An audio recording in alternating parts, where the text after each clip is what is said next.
Hello everybody. I'm going to test out, I was in Aldi's the other day and I saw that, I mean, there's so many people that keep asking me what is the best waterproof mascara, and I give lots of recommendations, but you know, sometimes if it's waterproof on you, it just might not work on somebody else. So I saw this one and it's called It Waterproof, and it's by the brand that Aldi do. I can never pronounce it. Lacura.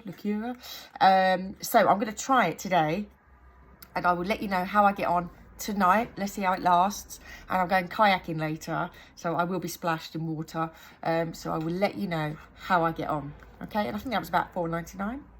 Might be the one.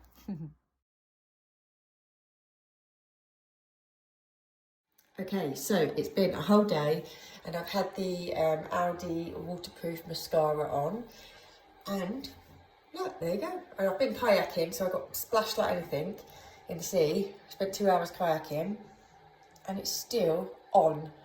And I'm just seeing if it's left any darkness up here. Not really. No, it's just my shadows. No, it's good. Try it. The Aldi one. Who'd have thought?